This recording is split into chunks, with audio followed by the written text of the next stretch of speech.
eternal lake.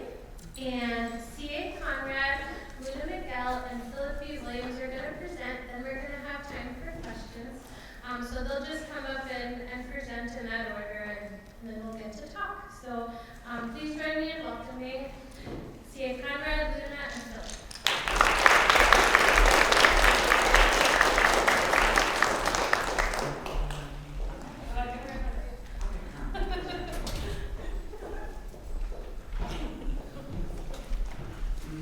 How are y'all doing? Thank you so much for having me, Dottie. And everybody, thank you. So I write through, I don't want to get into why I do this, but I write through rituals, somatic poetry rituals. I can make this start. I push this. Is this what I'm touching? No, you're raising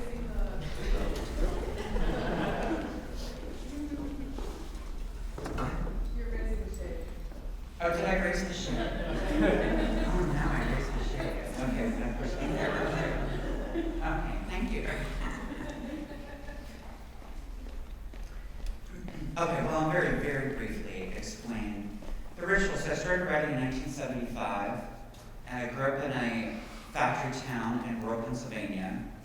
And what I realized years later, many years later, well, basically from 1975 to 2005, I was writing the old-fashioned way, I call it, meaning you're inspired when you write. But in 2005, I realized that there was just something wrong with both my life and my writing that I couldn't get a hold of. I knew it had to do with where I came from. And it is the factories. My family, they developed a coping mechanism from being extensions of machinery most of their waking hours. They shut off the present when they're at work, and they live exclusively in the past and the future in their minds. Does this make sense? So in other words, when they're at work, they're either depressed about the past or anxious about the future, and then they don't know how to shut that back off when they leave. So anyway, in 2005, this was a crisis for my writing when I realized this. And I started to develop, and I was like, there's got to be a solution to this, or I'm going to stop writing. That's the other option. I did not want this in my life. So I started these rituals after about a month of going through this in my mind over and over again and torturing myself with this problem. So I started these rituals that were immediately successful in that they kept me present, they anchored me in the present.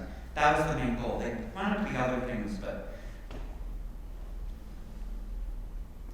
I have about 72 of the rituals. I have about 500 rituals I've done altogether since 2005, but 72 of them specifically deal with water. I'm only going to tell you about a few. This first one I'm going to mention is, I was living in Philadelphia at the time, and there was a hurricane about 10 years ago that came, and I wanted to deal with this hurricane. I was like, I'm going to use this as a ritual to write with. So what I did was I went out into the middle of the hurricane. I went down to where the old part of town is where you have the first banks and all that, these first colonizers with their giant banks full of money. So I stood on the steps of these giant columned buildings while the lightning just approached, and I would set out bread and a cup, and I would I especially was interested in when the nitrogen was going to be clear in the air. Nitrogen comes especially when there's lightning in the air.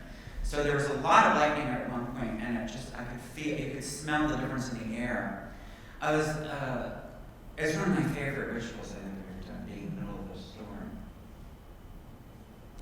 The MRI machine is another example. I don't know how much you know about the MRI machines. They're magnetic resonance imaging, and what they do is they take your water molecules, the magnets in the machine, and they point all their water molecules in one direction. It's the only time in your life this is going to happen, hopefully. And but it's quite an experience if you've not had an MRI.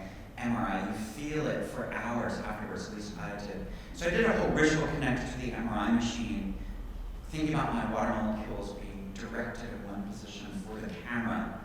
And I did a whole series of what I called physical and time displacement ritual, where I did a whole series of rituals in a room privately. I asked them for and they were like, what do you want this room for? And I said, well, I'm writing a poem. They're like, yeah, but isn't your knee injured? I was like, yeah, my knee's injured, but I want to write a poem through this machine. machine. So they found me in this room where they would have, it seemed like it was for like people nursing children and whatnot, so I got to do the ritual in there and then go into the machine, and then come out of the machine and do the ritual again. I was very excited about doing that. This is from a ritual that I did back in the 1980s and early 90s. About, I would say 75% or 80% of everybody I knew died of AIDS. And I had several boyfriends who died of AIDS. My boyfriend Tommy was the focus of this particular ritual. I call it AIDS Snow Family, where I made, in January, little snowmen, one for Tommy and one for me, and put them in the freezer and kept them there for 6 months. And I would go around the city, the places we used to hang out when he was alive, and I would write letters to him, and then go back and read those letters to the freezer. I would open the freezer door. And what I found out was after about 3 weeks of doing this, the snowmen became sort of, I don't know if you've ever put a little snowman in a refrigerator, it gets sad after a few weeks because the moisture just keeps making it congeal. It looks more like a giant ice booger or something. It's terrible. It was really depressing. But so I went from the beginning of the year into the summer solstice doing this. Then I removed the snowmen from the freezer and put them on a platter, and I continued reading all the letters again, and then would burn the letters and mix them with the melting snow. It was kind of an exciting thing. Then put that into the bath and bathe with that with jasmine oil. The poet Sappho used to use jasmine to call the muses. And it's actually kind of exciting. It works.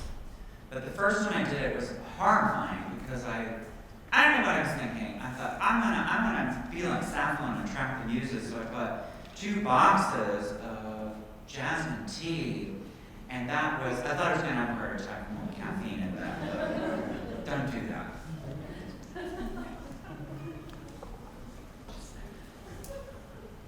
There you can get jasmine flowers or jasmine oil. Jasmine tea goes into your feet, and you feel like jumping off the roof.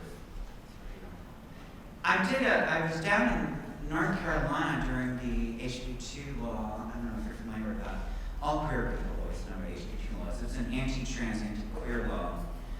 There are still 30 of the 50 states it is still illegal to be lesbian, gay, transgender.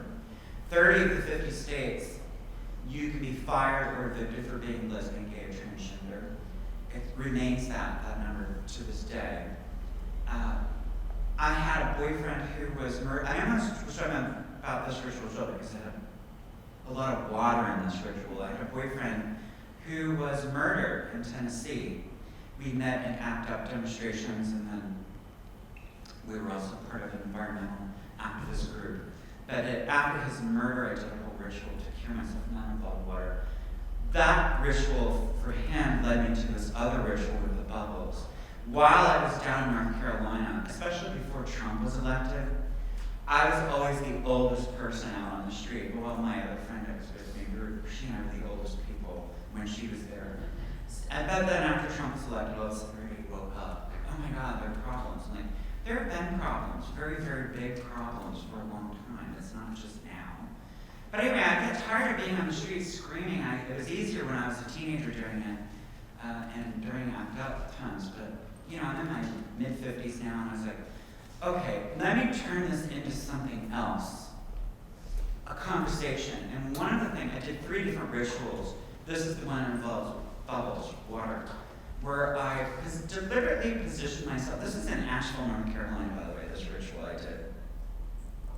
Mainly because Asheville purports to be a liberal, progressive city, and I don't think that's true at all. And I was wanting to lift the veil back a little bit. So the HB2 law was a big deal. All the businesses were very kind. They made all the bathrooms in the city immediately to be gender neutral. There were no men's or women's rooms any longer. That was good. But when it came to the general population of the city, they were extremely homophobic. So what I did was I had a small chair in the busiest part of town on a Saturday afternoon, and a chair sat low, sort of a lawn chair that was kind of a low lawn chair, to low to the ground, so that while I was blowing the bubbles, the little kids would come around me, and I'd be eye level with them. It was really their parents I was interested in. So when the parents would walk over, which they always did, a little concerned about who I was, blowing bubbles for their kids, rightly so, I just started talking to them, the parents, and said, these are queer bubbles. They're going to make all of your kids queer. And queer is not gay or lesbian. Queer is very different. Queer is political. Queer means you're against misogyny, homophobia, transphobia, classism. It's got nothing to do with gay and lesbian. You can be heterosexual and be queer, as far as I'm concerned. A lot of queer people don't like that, and I don't care. I'll defend that. I think the queer is for everybody who's willing to take a political stand.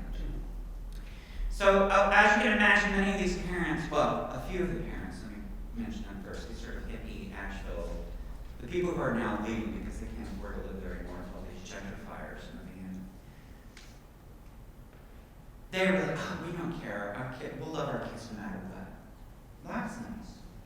But most of the parents did not say that. Most of the parents were freaked out by these queer bubbles. As though these bubbles actually could do anything. They don't have the power to do anything but soap and water. But I would have a conversation with, what are you worried about? What do you mean you need to leave? What are you sorry about? They were always sorry. Sorry, we gotta leave. And the kids are screaming, yanking the kids away. So I wanted to have a conversation about this law, about how it was destroying people's lives, and I said, what are you going to do if your kid turns out to be queer? Because they are now, just made them queer. Are you going to fight this law, or are you going to continue doing nothing? Yeah, I know this is a jump, but I'm going through some of the rage. So I got to go to Marfa, Texas for a couple of months in a residency program there called the Land Residency, and while I was there, I did 36 rituals a day for 36 days. One of those rituals every single day was taking all of my food and putting it in a bowl and infusing it with sound. Now, what I mean by that is I was looking into how water molecules absorb sound and how they're affected by sound. We're 75% water, 70 to 75% water. We are deeply affected by music and sounds. The New Frontiers School at Temple University has had several practitioners who use tones for curing cancer and other illnesses. The musician Steve Halpern has used this in his music, especially the deep theta music you might be aware of. These are healing. A lot of people with cancer listen to his music because it's designed to affect the tissue in a positive, regenerative way for cell proliferation, longevity. I was looking at the fact with this ritual that water is displaced and absorbs sound. We're 70 to 75% water, but fruit is 95% water or more. So my idea was to infuse the fruit and then eat the fruit. In other words, eating a song every day. I wanted to choose one song for the duration of these 36 days, because I wanted it to be a consistent exercise, this ritual. I wanted it to be completely consistent each day. And I thought, well, what song should I use? I wanted it to be a song with a message that really resonated with what I was doing and what I believed in. And I settled for, I shouldn't say settled for, I'm very excited that I used Yoko Ono's song, Yes, I'm a Witch. I don't know if you're familiar with this song. She wrote this for Paul McCartney. Paul McCartney was being his usual misogynistic, racist self and called her a witch and a bitch in public in an interview. So, in typical fashion for Yoko, instead of going to war with him, she wrote a song, and the song says, yes, I'm a witch, I'm a bitch, I don't care what you say. Each time we don't say what we want to say, we're dying. It felt really good to infuse my food every morning with that. And also this sweet potato every day. One of the other rituals was to show my sweet potato to people. The artists, there are lots of fancy artists there, especially from New York, but I was more interested in the local people in Marfa, because the visiting artists do not make a town. It's the people who live there. So I would show my potato to somebody a day, and that sounds a little obscene. But the idea of this was to have a conversation about this potato. And somebody said, what's your potato's name? And I just on the spot said it's sweet potato baby doll. And so every morning, sweet potato baby doll would sit with the other, with everything else that I was infusing and get a big blast of Yoko. So by the end of those 36 days, this beautiful little potato had more Yoko Ono in it than anybody. Because I ate the other food, I didn't eat this. Eventually, I just scraped the glitter skirt off and fed her to the javelinas. These are the Marfa lights. I know it might seem strange that I'm showing you lights at a water symposium, but the fact, are you familiar with the Marfa lights? I see a few people saying no. So Marfa lights come out of the desert ground every evening in Marfa, Texas. These lights, they've been coming out of the ground for many centuries. There's a plaque that's very troubling in front of the viewing station that says, in 1888, the first person saw the lights and he thought they were the Apache Indian camps. And then in the next paragraph it says, the Apache have been considering these lights for many generations as being, I was like, oh, well, wait a minute, you just said the first person was in 1888. I think you mean the first white person. Anyway, they need to correct that. I brought it up several times and people get really annoyed. They're like, do you know how much it costs to put that plaque up? I was like, well, why don't we just rip it off and melt it down because it's brass. It's like, you can melt brass down and do it again, can't you? Should we do a Kickstarter campaign? Because it's just offensive. The reason I bring up these lights is because scientists now believe that it's a form of plasma. They get this from when a volcano is about to erupt, these balls of light are reported to come rolling down the side of the volcano. It's a kind of plasma that's very similar to what we have in our bodies. So it's a form of liquid light, and there's an intelligence to these lights. Oh, it's so fuzzy looking up here, but you can't really see it as clearly as I can here in the desert scene, but I would go out every evening and would watch these lights. They would change colors sometimes. A lot of local people talk to me about the lights chasing them down the highway in their cars alongside of the window and getting in front and just completely freaking people out. I'm going to end, there are many other ones I could talk about, but I don't want to take up any more time. I want to just end with these 3 tiny little poems from that last ritual. Saturn Point 1. Butterfly in a tissue box, not a real one, a painting, a monarch. One more sign for anguish, poured and poured, a choice to feel or stack bricks between. I was sad when my talented friend started designing television commercials. He told me to grow up. But the rocks in the desert I touched signal an endless new place, something without money saying, never tire of demanding love for the world. Uranus Point 4. The only goal in my last life was to come back a poet. We had to leave, which meant backwards in the dance, check vital signs in the meadow, or maybe it was a rooftop. I don't know how I convinced them to let me do it. I used to think it was because I pleased them. Nothing mattered after climbing stairs to see you for the first time in centuries. Pluto Point 2. There was while I was in Marfa, there was I'm not going to mention who, a magazine editor from kind of famous magazine said, we really love your poems. Could you send us some poems? And I sent him these poems that I had done about my boyfriend who was murdered, and they were finished. And they were back and he said, these are really depressing. Can you send us back a happier poem? And I wrote back and I said, no. And don't write to me again. Pluto Point 2. They requested a happier poem, the distinct sound of a backstab, up in the stomach getting a fix on the signal, leave vomit on the seat and tell them we are not sorry for any of it, poke surrounding haystack in search of a slow song. Access is haunted by our poverty of benevolence, but we grab a broader patch of shoulder, correct the small size in the freshly printed poem.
relationship between love, sex, polyamory, and water, or maybe about the relationship between philosophy, poetry, fiction, and water. And I'm reading it in Spanish. I'm sorry because, as you have seen, I don't feel I can't pronounce water, agua. So I'm sorry. It will be in Spanish. La boca es un río, el amor es la corriente que nos arrastra, la amistad es un océano caliente, quien duda se ahoga y solo quien confía flota. Sentí pena cuando C me dijo que tenía que ausentarse, pero la pena se convirtió en fortaleza cuando sus compañeras del colectivo feminista me invitaron a pasar al estudio para fotografiarme desnuda. Yo no sabía muy bien de qué iba el proyecto, en realidad me apuntaría a cualquier cosa a la que C me invitara. Solo había leído que ahí una podía llegar y enseñar la parte del cuerpo que deseara, la que le hiciera sentir más empoderada, o quizá la que le diera más pudor. Mi hijo correteaba por la sala y yo me desvestí para mostrar la cicatriz de la cesárea. El niño saltaba entre los cojines que las bailarinas habían dispuesto para que cada cual pudiera recrearse en su propio erotismo. Mientras la chica de pelo corto disparaba con la cámara, yo no podía dejar de mirar la cabeza de mi hijo, rubísima y preciosa, una cabeza que hace no tanto había salido por la cicatriz que yo mostraba y que desde entonces preside mi coño como si se tratara de una corona o de una diadema de espinas. Quise enseñar esa parte de mi cuerpo porque es la que más detesto, con esa piel flácida alrededor, con todas esas estrías, con esa cicatriz inhumana. Primero me hicieron fotos de pie, luego me invitaron a tumbarme. Me bajé las bragas y me sentí más cómoda, aunque no fui capaz de abrir las piernas. Está muy bonito, dijo la extranjera.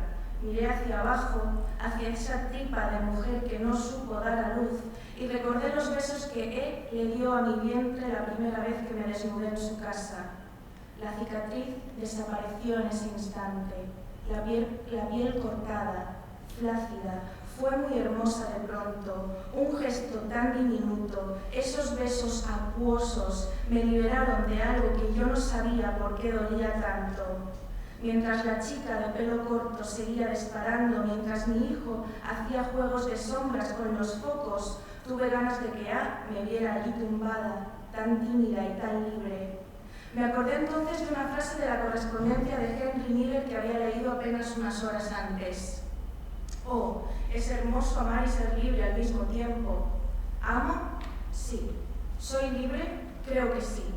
Más tarde, por la noche, bebiendo varias copas de verdejo y dándonos la mano en el salón, A y yo hablamos de las mujeres por las que él siente atracción.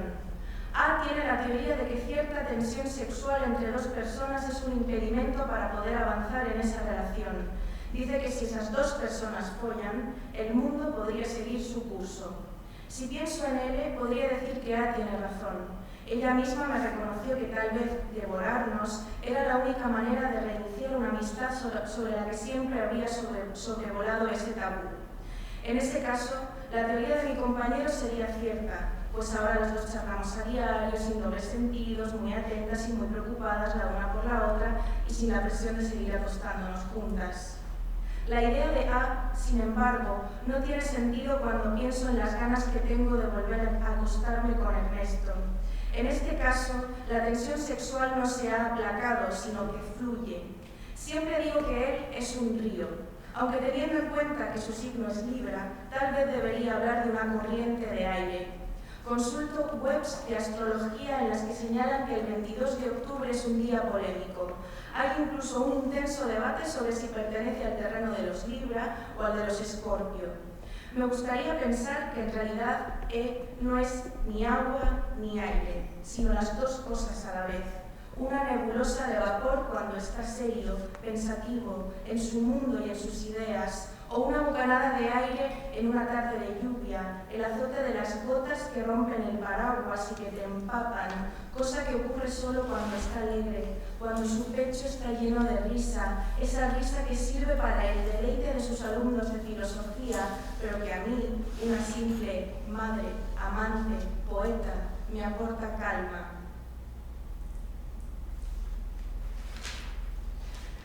Dice Jean-François Villeté en Un paradigma que él siente una felicidad particular cuando una nueva idea encuentra su justa expresión. Para el filósofo francés, si esa felicidad es tan inmensa es porque además es doble. Descubro mi pensamiento y sé que gracias a la forma que toma voy a poder conservarla para un uso ulterior. La idea es, primeramente, una manifestación incierta a la que el lenguaje confiere una forma definida y estable y al mismo tiempo una cierta permanencia. Me reencontraré con la idea al recordar la forma que tomó el lenguaje. La escritura garantiza enseguida esa permanencia. Gracias a la escritura, a la idea, incluso si mi memoria me traiciona. Por esa doble transformación, la idea accede a la permanencia. Si para Villeté la escritura es la herramienta que da entidad al pensamiento filosófico, me pregunto qué herramientas son aquellas a las que debe agarrarse una poeta para que su palabra permanezca. Teniendo en cuenta que hay quien piensa que la poesía es solo técnica, teniendo en cuenta que hay quien opina que la poesía es solo efecto, golpe, visceralidad, teniendo en cuenta que hay quien prefiere aspirar a la justa balanza entre la técnica y la víscera, me aventuraré a decir que mi única herramienta para habitar este mundo es el agua. Y digo habitar, no permanecer, porque la permanencia no es algo que me obsesione tanto como la fluidez de las ideas. La poesía es un estado transitorio entre la filosofía y la narración, una corriente que no se sabe de dónde nace ni dónde acaba, pero que acompaña a la mente de quien genera ideas, concediéndole metáforas y conexiones. ¿Qué es una idea sino la suma de muchas imágenes reducidas a su vez al más complejo de los versos? Pero es que la poesía también es líquido que humedece una narración, el ritmo que la vertebra, la belleza o la fealdad con la que se articula el cuento. Cuando escribo poesía no siento la felicidad de la que habla Jean-François Villeté al proponer lenguaje a sus ideas. Cuando escribo poesía, en todo caso, me siento todavía más húmeda. Me pierdo en una piscina salada, no sé qué he hecho, no puedo mostrarme orgullosa de lo que se me escapa de las manos porque aún fluye. ¿Qué orgullo puedo sentir hacia algo que en verdad se escapa? Pensándolo bien, tal vez esa sea la felicidad misma del poeta, la certeza de que todo se escurre, de que todo fluye, de que nada le pertenece. Cuando escribo, nada me pertenece. Cuando amo, tampoco. Si he aprendido a amar o si he aprendido a escribir, es porque he aprendido a desprenderme, a dejarme llevar por la corriente. Si dudara, me ahogaría, pero si confío, soy capaz de flotar. Y entonces, ¿qué significa este cuerpo desnudo, dotado de una enorme cicatriz? Este cuerpo besado por A y por E, este artefacto resistente, trampa del lenguaje, materia que se escapa y que al mismo tiempo me condena a cierta permanencia. Si tuviera que leer este texto en un idioma que no fuera el mío, haría el ridículo. No puedo pronunciar word, es imposible. Mi boca no me permite enunciar una palabra tan básica en un idioma tan común. La boca se me llena, y no precisamente de agua. Tengo como un aire odioso, un soplido torpe, una viscosidad que revienta la dulzura que precisarían mis R's. Curiosamente, si quiero decir agua en francés, también fracaso. O. Más aire, la boca como un círculo, pozo negro cuyo fin se intuye líquido, pero que la vista no puede alcanzar. Oh, je veux de l'eau, qué profunda mi boca, qué estúpida. Soy capaz de leer y de amar en 3 idiomas, pero mi amor es un negado a la hora de borrar su sed. La primera vez que me acosté con él, nos besamos mucho rato. En un momento dado me dijo, ¿qué quieres hacer? ¿Qué deseas? Pídemelo. Yo le miré con los ojos muy abiertos y enseguida supliqué, Quiero agua. Empezamos a reírnos. Mi necesidad fisiológica de H2O era más poderosa que mi necesidad de amor. Una palabra, por cierto, mucho más amable que agua, si su trasfondo es más turbulento. Love. ¿No suena bien? Amour. No tiene una cantidad de letras exacta, no fluye como debería hacerlo el agua impronunciable. Water, o agua, water, no hay manera. Tampoco es que a lo largo de mi vida yo haya conocido muchas lenguas en ninguna de las acepciones del término. Cuando Ai y yo viajamos a Japón, no aprendimos ni una sola palabra. No supimos nunca cómo pedir agua, quizá porque Tokio está llena de máquinas expendedoras en las que invertimos decenas de monedas en busca de refrigerio. Y sin embargo nos bañamos en la playa de Enoshima después de haber hecho el amor demasiadas veces en el hotel, buscándole el placer, buscando yo procrear heroicamente en aquella latitud extraña. El agua de Enoshima estaba tan sucia que parecía una sopa vieja, una sopa de mocos, algo terrible. Ai y yo nos tocamos los sexos allí dentro. Agarré su polla entre las algas. Algo hermosísimo, algo terrible. Agarré su polla y él agarró mi vientre y yo supe que nuestro hijo debía estar en camino, no me equivocaba. Incluso escribí un poema sobre eso. Algunos meses después, el bebé nació de mi vientre roto, empapado de líquido amniótico. Qué lastimado quedó mi cuerpo después de soportar tanta agua, cuántas estrías, qué piel más fea. Las cenizas de mi madre las echamos al mar. Ahí es cuando se convirtió en sirena. A los 5 años estuve a punto de ahogarme en la piscina municipal de Alcalá de Henares. Cuando tomaba drogas bebía agua en las fiestas. Ahora que no tomo drogas sigo bebiendo agua para que la gente sospeche y me encuentre interesante. En la ciudad en la que me crié, Almería, nunca llueve. Allí la temporada más seca dura casi 5 meses. En Barcelona no se puede beber agua del grifo, en Madrid sí. A mi abuela le gusta presumir de la calidad de ese grifo y me ofrece vasos muy frescos cuando voy a visitarla. A veces paso días sin beber agua, simplemente se me olvida. Jamás he montado en barco. Creo que cuando no tengo bebés dentro de mí, el cuerpo se me queda seco. Soy Escorpio, sin embargo. Eso debería querer decir algo. Probablemente ni siquiera sea importante. Aquí no hay ninguna idea. Si Jean-François Villetet leyera esto, pensaría que derrocho lenguaje para nada, como quien tira agua gris al váter. Y tal vez en eso consista ser poeta, o ser amante, o ser una madre en mitad del océano, en el derroche, en el desborde, en emanarse, en oceanizarse. Paul Claudel, a quien llego por El agua y los sueños de Gaston Bachelard, escribió que el agua es la mirada de la tierra, su aparato de mirar el tiempo. Podría terminar mi lectura con esa cita tan pedante, pero la verdad es que a mí me impresiona mucho más esa otra frase de la escritora argentina Magalí Echevarne, según la cual desenamorarse ahora sería como intentar vaciar un río con las manos.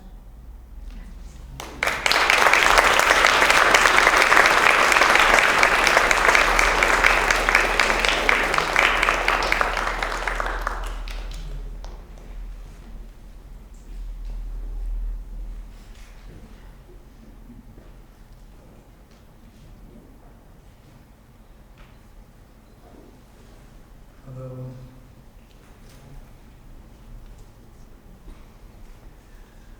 I do not have a printer, so I'm reading off my phone, I'm sorry. The eternal lake. But nothing is eternal, not the land that breaks open to reveal all alone hidden within it, the pulse of water widening into the perfection that is a lake's surface and depth, nor the lake that was once groundwater, now released to the air, to the beholding of a human presence, a mirror, some interior once hidden away, now open to the elements, to reveal our inner element. The lake reveals the lake within us. It's difficult to become the object that shows other objects what they are. Then ripple, wind against the water glass, a change don't come. I was born by the river showing me who I am. I was born from the river. The surface tension broken, and to the face that was my face, looking up from the lake, is broken, was once my own face that became someone else altogether. All the several darknesses that I hated once, though more often lately, I rode inside them. Phillip. Carl Davenport from the New York Times reported January 22nd, 2020, the Trump administration on Thursday finalized a rule to strip away environmental protections for streams, wetlands, and groundwater, handing a victory to farmers, fossil fuel producers, and real estate developers who said Obama-era rules had shackled them with onerous and unnecessary burdens. As with any mirror, what the outside reveals, the inside holds even closer. When we interpret a blemish on the face as a blemish of character, when an oil spill catastrophizes the water, the mud, what the workers at Macondo Project called the free-spurting oil during the BP Deepwater Horizon oil spill, draws a map of all our human failures into the water. Greed, a lack of imagination for rethinking possible futures that do not require disassembling the planet for us to continue on. An inability and lack of desire to see that if the water is not impervious, then we, 70% water, are at a disadvantage to our own whims. We are the water, and the water is us. An oil spill unveils our polluted ways of life. Heat and smoke erupting from the rig, sun-starred right, a blast furnace, the fire, our only light. I crawled over rubble, over a body. I could feel the droplets of air misting my skin, methane, heard an ocean on fire, a deafening roar of lit gas. Rebecca Dunn. But you may think the ocean is not a lake, nor the lake an ocean. And to this I would say, and here is why poetry is important. When Mojave say the word for tears, we return to our word for river, as if our river were flowing from our eyes. A great weeping is how you might translate it, or a river of grief. Natalie Diaz. All water is the same water. The destruction of one body of water is the destruction of all water, and of all people connected to the water, which is all of us. Flint's water crisis, which has been called by France an attempted genocide, and I do not disagree, is the so-called human race looking into the lake and forgetting that the image thrown back is a reflection, meaning the thinking that is most active after an event has occurred. As in, I reflected on the death of my mother, the water. You have been made in my likeness. I am inside you. I am you, or you are me. Let us say to one another, I am yours. And know finally that we will only ever be as much as we are willing to save of one another. Natalie Diaz.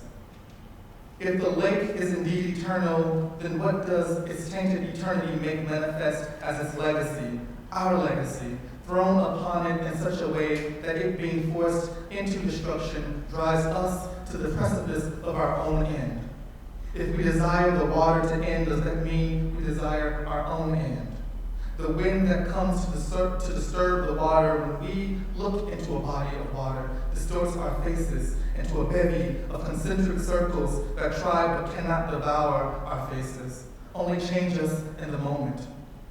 That wind is merely a metaphor for our own thinking and how that distortion reflects our negligence, arrogance, fear distended into cruelty. Bottles of water may not be able to mirror us, but they reflect us back to ourselves with insidious precision. What's left for me in terms of time, directions, of fortune, who I am? Who am I, the hero says to himself, looking past his reflection on the lake's surface down to where the darker green gives way at last to darkness. Phillip. Is the poet's job merely to transcribe how the earth falls under duress in our presence, how we harm the planet, the trees, the water, the air, our animal family, and each other? Or does the pen also have to be laid to rest beside the moleskin, our fingers lifted from the keyboard, and the whole of us putting action behind our words? Are words enough? When does being a poet slide into being a bystander? If we argue on social media for whom to vote, then vote, then we must also argue about our planet, then help. I often tell my students that in order to transform, they must first break from their current ideas of who they think they are.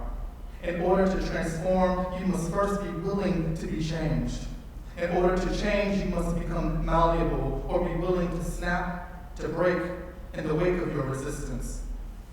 A writing prompt I gave to a student. Look at yourself in a mirror with a timer set to 3 minutes. Do not remove your stare from your reflection until the timer is up. Write a poem based on the experience, but not about the experience. Next, find an active lake, pool, or fountain, a place where the water is outdoors and in some kind of motion. Do the same 3-minute reflection exercise. Write a poem based on how you appeared in the water, how your reflection was disturbed, morphed, disturbed by the water's movement, and how the outside world changed the way you considered your reflection. Finally, unite the 2 poems however you see fit. If we allow nature to impress itself upon us instead of always forcing our impression onto nature, what could we learn about ourselves? And perhaps that is the truest fear, rallying all forces so that we may forget who we are and what we have come to do, which is to collaborate with each other and the planet. Is it fair to say that we may fear learning about ourselves so much that we avoid it at all costs, even if it costs us the very planet we rely on to exist? Such inner darkness is like a fracture in the earth, where groundwater can seep out very slowly until a lake forms. Confronting our fears, our shames, our shadow selves, as some spiritualists call it, makes room for the darkness to unite with our light. To keep the metaphor intact, if the darkness within us is our source of groundwater, it must be released to create the lake that will allow us to see ourselves more fully in its water. Only after confronting our shadow can we understand who and what we see in the mirror. The power of the lyrical poem relies on interiority relentlessly trekked so that it may be investigated, though not solved. The lyrical poem does not seek to answer a question, rather to sit within inquiry as a mode of imagining more deeply. I do believe there is a reservoir of feeling that once tapped into can cease all confidence, but one can still move timidly and with courage. One can still be afraid and decide to move through that fear. When I tell my students that they must break open, I am telling them that they must make possible the path through which their interiors may find the light and be exposed. Growing up, I used to wake to scratches on my back. They were not fresh, which in me created the deepest fear. How, without welt, without sting, was there now a slightly burning itch and reaching back scabs, which evidenced a healing of harm that had not revealed itself to me until the healing was nearly done. I reeked of the sea and had nothing to show for it. Matthew D. now. What was I looking for in the middle of the night that I could only find in the aftermath of digging into my body? Those mornings, I imagined I reached behind myself, hugged myself, and opened my palms to feel strength enough to bury my fingernails and drag spine to lax into my own skin, away from my body. I showed my mother anyway as though I did, as though through her seeing the scratches, she could clear away my irrationalities with her wisdom. But she was horrified, asking, who did this? And how long have you had these? The way she described them matched the way it felt against my hands. 3 lines as if from a 3-clawed animal, partially scabbed. I wanted into myself. I became lyrical. I was a lonely child. As if rescue meant salvage from solitude, that wide, salt, scalding, cold sea. Jennifer Atkinson. The wild eye is informed by the wilderness that strikes resentment, that it should be so ever present among our resistance to it. Condos wrecked by earthquakes, barns and trucks spiraled into the heavens by tornado, entire cities flooded from sight. When I imagine myself in the world, I see myself naked in somebody's forest, minding my business, lying beneath the canopy of trees through which a slow light finds its purpose on the deep green of the grass. I do not hide in the grasses. or behind any bush. I do not harm the earth. I close my eyes. Yes, that is the sound of water in the distance. I remember myself more intensely. I stand. I dust off my claws, and I run. Thank you.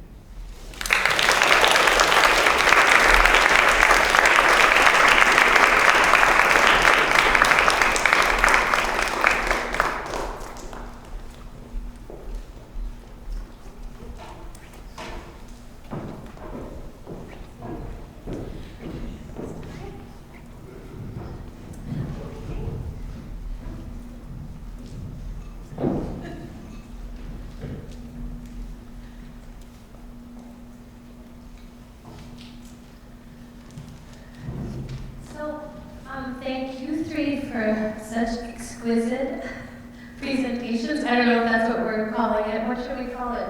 Presentations, readings, or? Okay. Acceptable. I thought I would just ask a few questions, and then you all may have some things you want to say or questions or whatever. But one thing I was thinking about, especially with your theme of the eternal lake, is how you all feel poetry and water relate to time. Are both timeless, or connected to time in other sorts of ways, and you probably all think about it. But yeah, so just thought I would put it up to that. I think of water mostly as a form of, or a way to get to erosion. And I think of poetry as a way of chipping through the excesses of a life. So time could be considered excessive, and the lyrical poem in particular is used to freeze time. And so I'm thinking of how water chisels away at the earth, and then the aftermath of that will be something like the Grand Canyon. But then we have very little of that water left, right? And so what are the remnants of that water? What are the remnants that a poem leaves behind of whatever life or mind is investigating?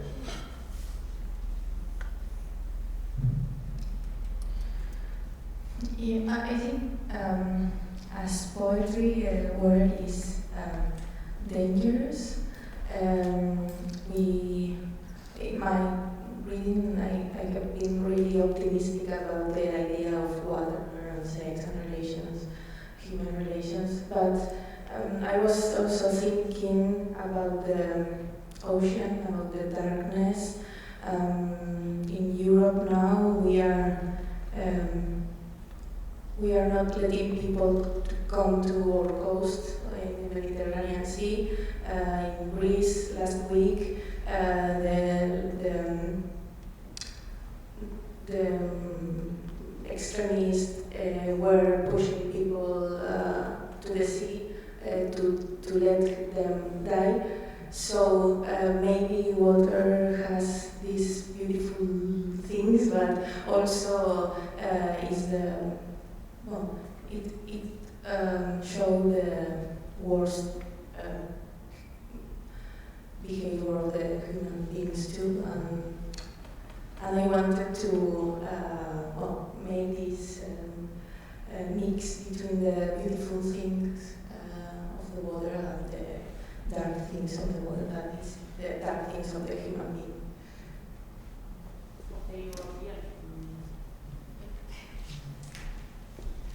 Time and water is something I think about a lot with this. I mean, the fact that everybody in this room are water molecules have been here for billions of years, and they just kept being recycled. When I did the ritual, I'll just talk about one that in particular I did with the infusing fruit and food with the music. I was counting on the fact that the latest memory of water is what I was going to be consuming. So I had the fruit on the table with 2 speakers, and then I covered the fruit, a bowl of fruit, and the speakers with a basket, and then pillows and comforters to seal it in, like blankets, sheets, and then blasted the Yoko Ono song into the fruit. And then I would eat it very quickly because I was thinking about time, thinking about, well, these water molecules are elastic in many ways, but both elastic physically as well as time. But what is the latest memory is what I was looking for, and then having my water molecules absorb that. So I was thinking about something you said, Phillip, in the beginning of your presentation. That's a good word. I'm not going to quote it correctly, but maybe just the way I heard it or something. And this idea of like the burden of being an object that's a mirror of everything else.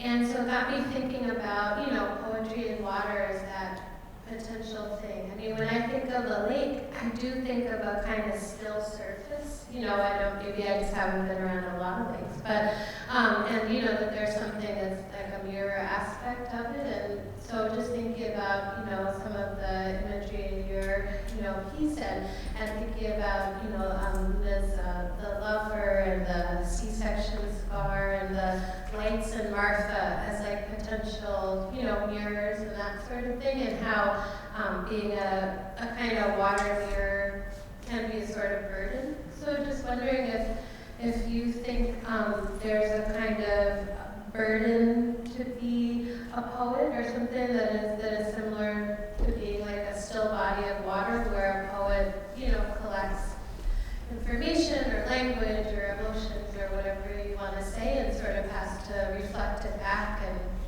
that could be something that takes a lot of energy or work or something. Again, not to be negative, but just that burden interpreted however you wish. Does that not make any sense? Okay. About the burden? Yeah. I'll just very briefly say that the only burden is not having a creative outlet. Every human being is creative, but very few of us maintain that vital organ of creativity and keep going. I do think we need to think of it as a vital organ of creativity. And so I think the burden is really on those who don't have the outlet. I think more of, not the word burden, but responsibility. I kind of made a choice to be a poet, but also there's nothing else I can do. Does that make sense? Writing is the thing that don't have to pay taxes. I don't know laws very well. I hate cleaning. So I have a very narrow path. But in that, I understand with the use of words can be very powerful, very dangerous. I know in the presentations we're calling it, I did ask, are words enough? I think paired with action, or if they can instill action, and there's something there as far as how do we decide to use our words to connect with others and also to connect other people with each other. And that's more of, I wouldn't call that a burden, I would call it how do I hold myself accountable to the thing that I'm creating and putting into the world. Only about the power of words. I was thinking these past days about the word hour, and I feel that there is no. I didn't find a meaning of this word because we are using it all the time and we don't reflect about that word. I was reflecting about that because I cannot pronounce it, but I feel like it was like meaningless. But at the same time, when I start to write my diary these days, it was full of images of memory, the memory of the water you talked about, and yes, maybe we have to resignificate now. Well, does anyone want to ask a question or say anything? Or? Oh.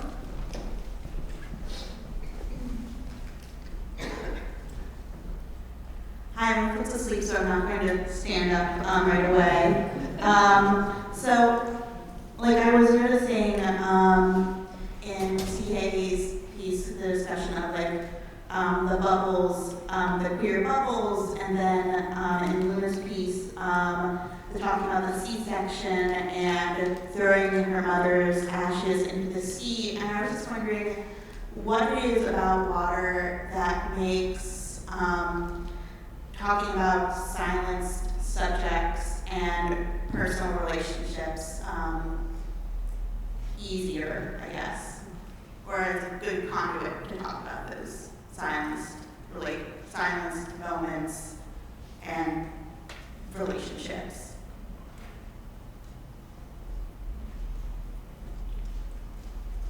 I don't know if I have understood the question completely. If you can Just make it shorter. like, what is it about water that makes it an effective metaphor for talking about things that have been traditionally silenced or put aside? I don't. I think before I said that for me water doesn't mean anything. So maybe because it's so common and it doesn't mean anything, you can give that all the power and all the images and all the significance and everything. This is water, but this is nothing, and this is everything. And I don't know.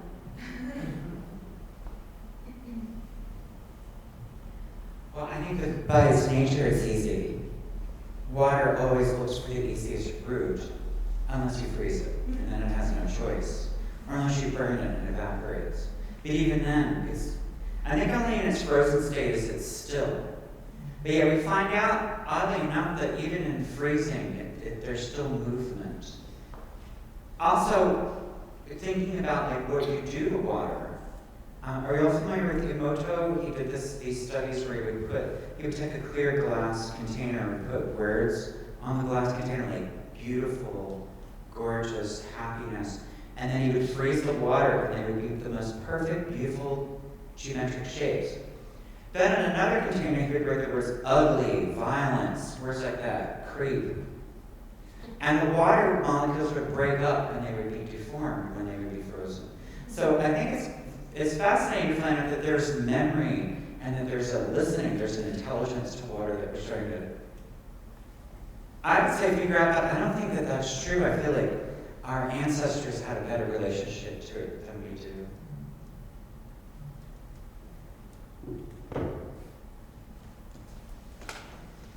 Okay, are other questions or?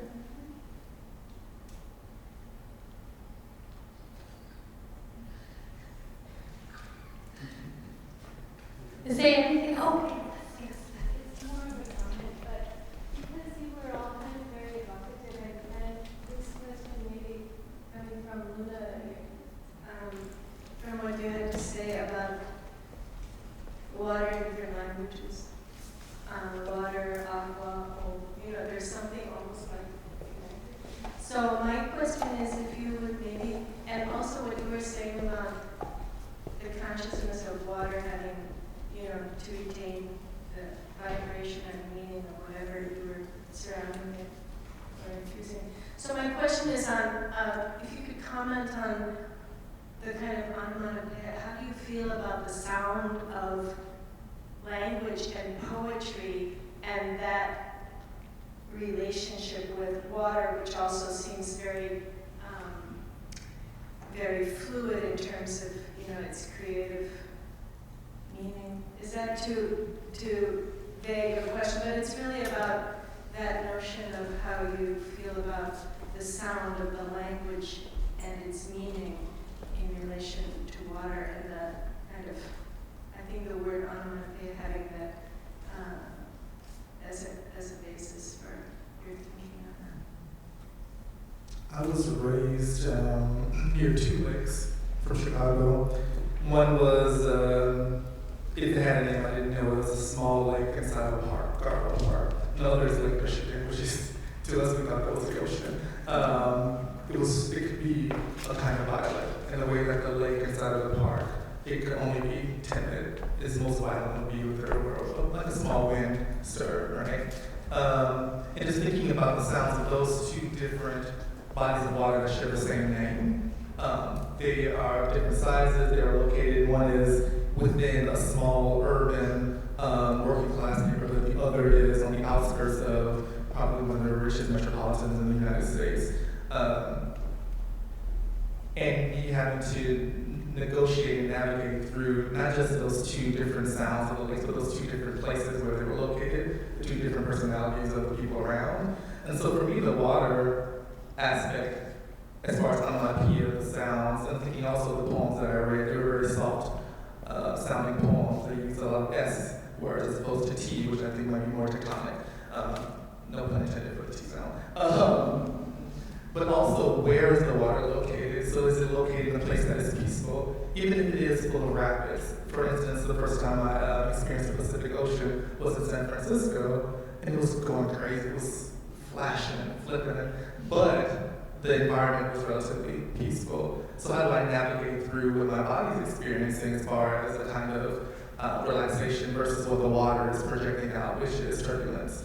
So I think the question that you're asking is very beautiful and complicated in that way, because it's not just for me the sound of the water, but also where is it located, who am I in that moment, and who else is around. Well, yes, we speak different languages with different accents, and water speak different languages with different accents. When you are in the snow, it's like if you are in Almeria, in the beach in the summer, it's like, if you are in Siena, in Paris, it's like, yeah, different languages, different,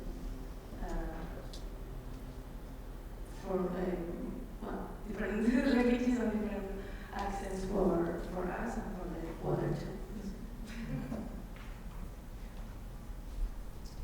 I mean, I can't imagine that there's anybody in the audience who hasn't been thinking about water in relation to your bodies and everything that you do. So I feel like the language is in that. I feel like it's probably personal for everybody. Possibly. I mean, all the research on the brain these days is very interesting around how memories are formed or how we create practices in our lives. You know, these amazing studies, and they all have to do with water. How the water in the brain helps transfer all this information. We are able to see for the first time in history the results of practice makes perfect because of these studies with brain scans of people who play violin, where they share on the surface of their brains to hold on to this information. I feel like everybody's different, and maybe when we're first born, there's something where we're more similar, but maybe not. Maybe we were actually during the entire 9 months inside of our mothers absorbing information. I think about that in relation to these ultrasound machines. You know, there was a 9-month conversation that used to happen between parents and children that was genderless. And as soon as we find out the gender of the child, we start identifying it. The language starts coming out of the mouths of the parents into the fluid of this, where this baby is swimming. And I feel it does affect, I don't know if it does, but I have a feeling it probably affects things in some way.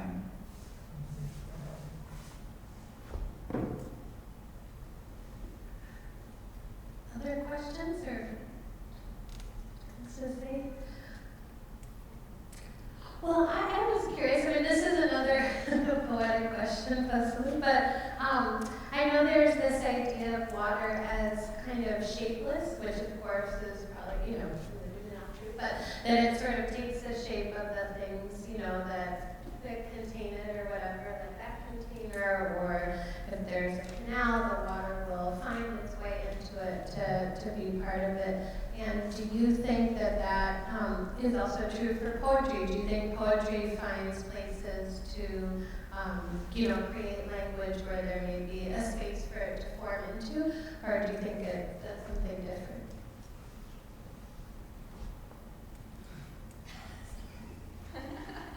Or I still want to talk about Mattia's miniatures and ice cubes. So there's anyway. But yeah, there's a. Should I ask it again?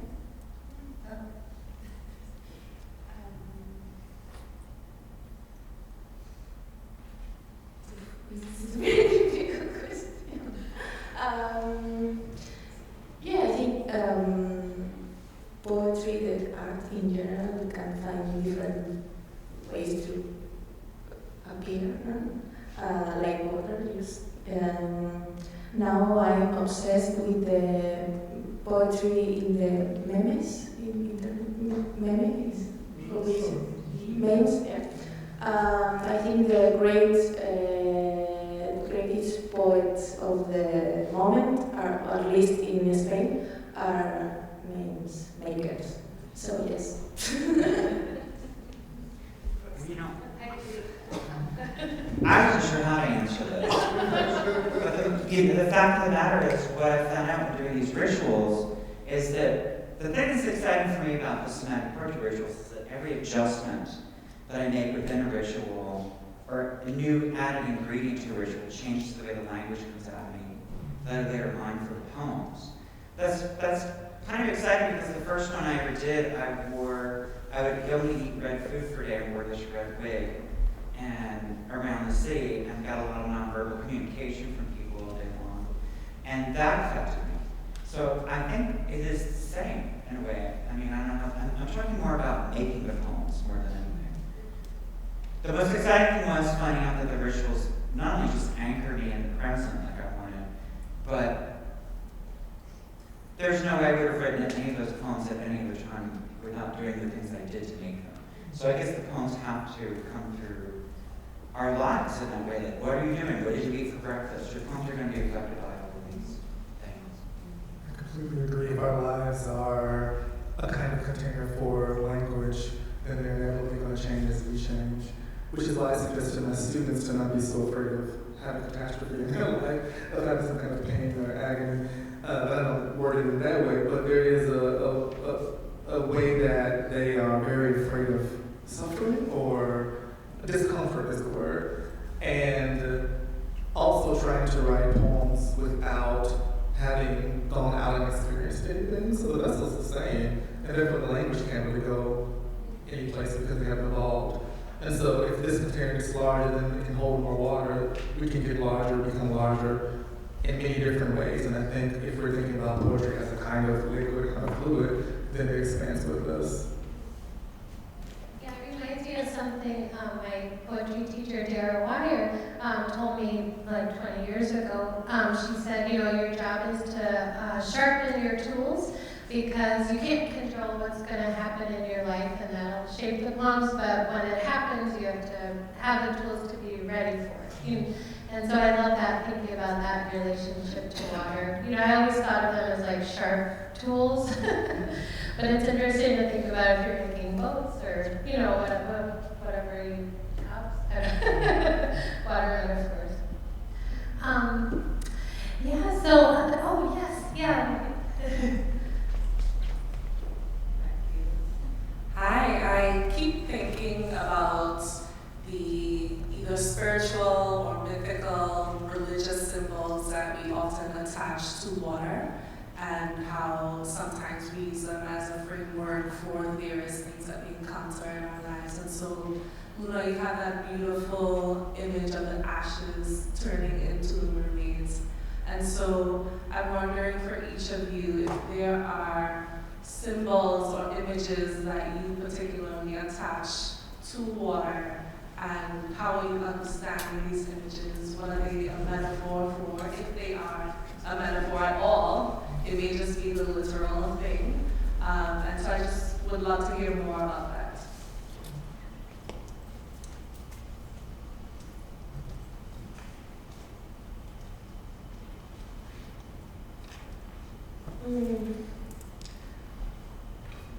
Yeah, I have the image of the mermaids and everything, but I think the text I read today express my biggest obsession with the water and the liquids is the fluidity of sex, of gender, even. I'm obsessed with that, and my journalism, my poetry, my fiction is about that topics, and yes, maybe water for me is the el camino, la fluidez,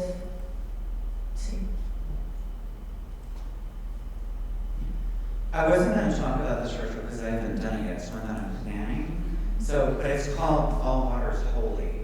And I was thinking about the idea of a priest blessing the water, and what exactly is that? So I actually was going to a couple of churches and watching this process, and it turns out I missed it the first time. So the blessing came before the church service even began. So I had to come a little earlier the next time. And it's a blessing. So the priest is blessing the water. Well, I believe that all water can be holy. So if you want to infuse it, so infuse it with what you want. I like to do, there's a thing that I've been doing for years called crystal dream therapy, where I have crystal infused water. I infuse it with crystals. And the crystals, we've been using them in industry and science for years in our clocks and computers because they have a current. But it also has memory. That's one thing you know about crystal. So I do this whole ritual before I go to sleep, meditating on a glass of water, drinking half that glass of crystal infused water, putting the remaining half glass by my bed. When I wake up, I do the same incantation over the water about helping me remember my dreams, drink the water, and then I can see all of the missing parts of the dream.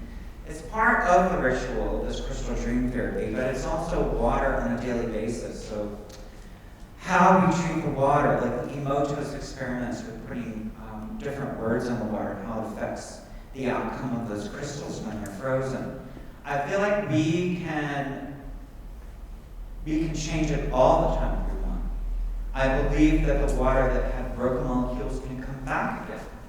That's the other thing you can change it. I feel like we're finding out that we can change it all the time now. Depending on what we put into it, we'll get back in return, if that makes sense. In my earlier work, I used the idea of crossing over water as a metaphor for who knows what everything. So boats over water, birds flying over water, so kind of vessel moving from one space to another. And now I'm thinking more so of water as a failed bridge, so sinking, drowning, lost in that way, especially around the kind of the movement from the migrants from Africa through the Mediterranean to Lampedusa, and many of them not making it right, and thinking about what does that mean in the wake of the transatlantic slave trade, right? So how does water fail us?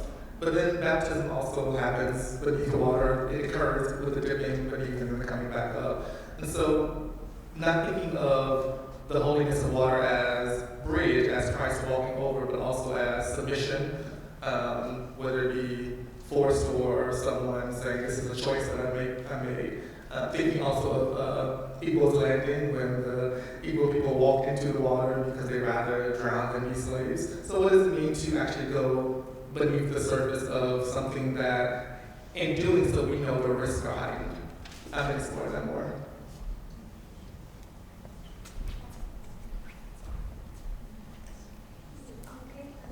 Hi.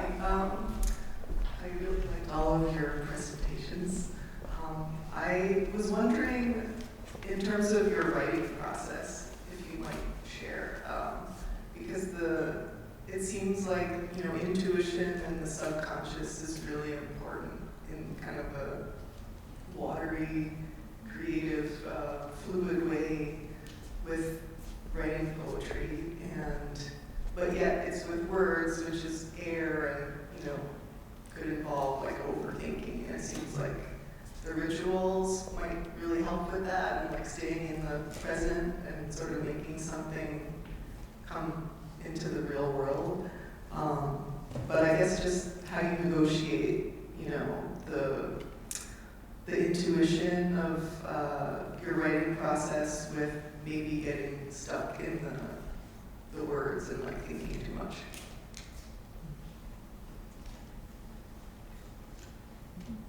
I just be writing. I don't know. It's difficult to answer the question of process, because I just go to a page, I do what happens, I allow what happens, and if nothing comes, I leave it alone.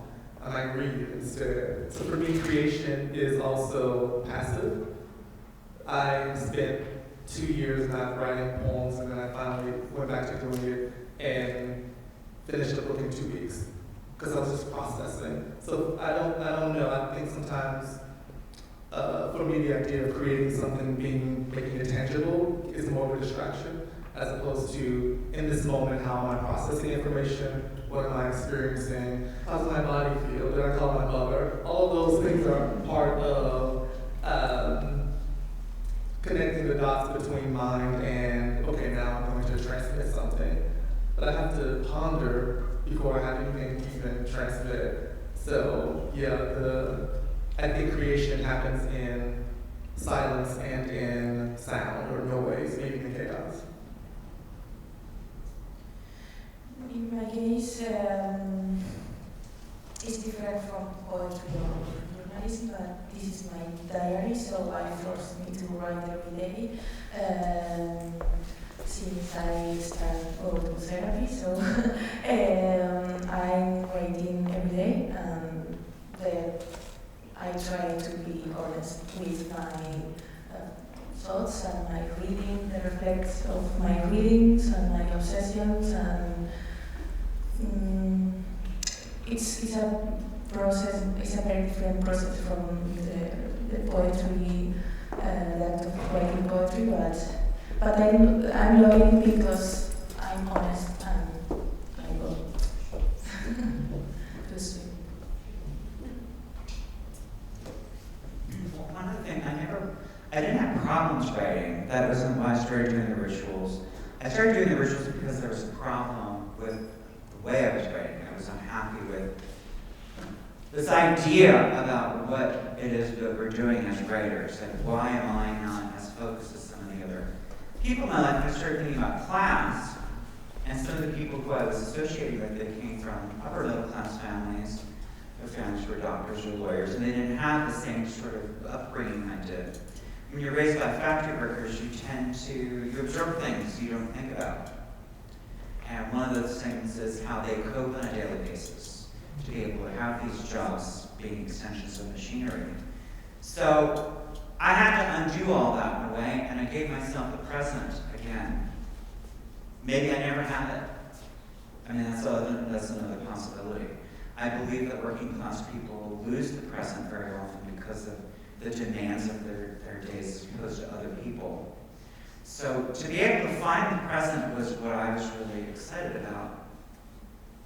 Here's the thing though, I believed that these rituals could do other things besides that, and I was right about it. I did a ritual about my boyfriend who was murdered. I mentioned that briefly.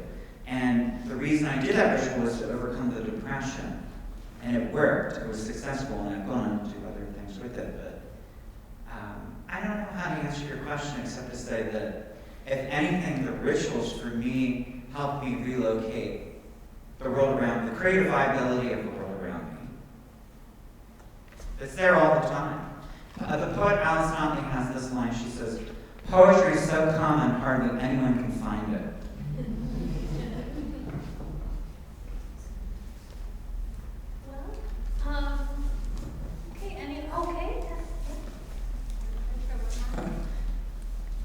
I feel like talking so much about water, it suggests the other elements in a way that hasn't been discussed, and I'm particularly interested in CA. You said something on 170 some rituals have been about water, but it seems like the other elements affect water, and they all affect each other in all these varieties of ways. So I'm interested in, I guess, how you think about the other elements in relationship to poetry and water through that. What was the sign we were talking about earlier? I think Mattia, maybe you were talking about Scorpio. Well, I'm a Capricorn, so Capricorn is both the land animal and the sea goat. You're also the goat. And so I think about that all the time. There's a bridge between this, right? I also happen to think astrologers are always 100% incorrect. It's a very Capricorn thing to say, and I don't care. But they're just wrong. Especially if they're not a Capricorn. They're all this writing, this like ridiculous writing about, oh, well, the tail, the fish tail is dragging the Capricorn down it. They're in struggle. I'm like, no, you're wrong. Just shut up about that. It's the opposite, actually. It's the same conversation about the Sphinx. These like all these British explorers, when they first saw the Sphinx, they said, oh, well, what we see here is that the human head needs to conquer the body of the lion to have control. A very British idea, right? No. Actually, that's incorrect. It's about harmonizing. It's about being at one. You're not being dragged down as a Capricorn. You're coming together in your body, and you're learning to bring these elements together, all of them. I feel very fortunate to be a Capricorn because I have to struggle with both of these elements, water and earth. Where do you like I've heard you say similar things before, so it's nice to, yeah, hear it. I am all water. Pisces, Cancer, Pisces, Sagittarius, Mars, which gets me in trouble a lot. So I think mostly about water all the time, and then sometimes fire. And when the fire does come in a poem, it's annihilating everything. It's very violent. It's not like, oh, we're sitting by the fireplace, there's no meteors or something falling. And I don't, that's probably incredibly useless to you, but that's how it shows. It's mostly water because that is my element through and through. I have so many different signs in all of the planets that are just water. My Venus is in Pisces. I'm thinking about love in a watery way. So my idea of love with the language is going to be more liquid. What I can tell you about Pisces is, as you said, the fish, one fish moving forward, one fish moving backwards, the circle. I'm never here. I'm always in the past or in the future. So me talking right now is a very rare occasion. I actually don't know what I'm saying. I'm not going to remember it later. Good thing it's being recorded. Hopefully I'm not embarrassing myself. But yeah, I think that helps me to navigate more so in poems than anything else. What am I looking forward to, and how is what happened before helping me get there? As far as like being grounded here, is never the case. Well, I'm not interested in other elements. It is very funny. We are having a very good symposium, so let's out the other elements.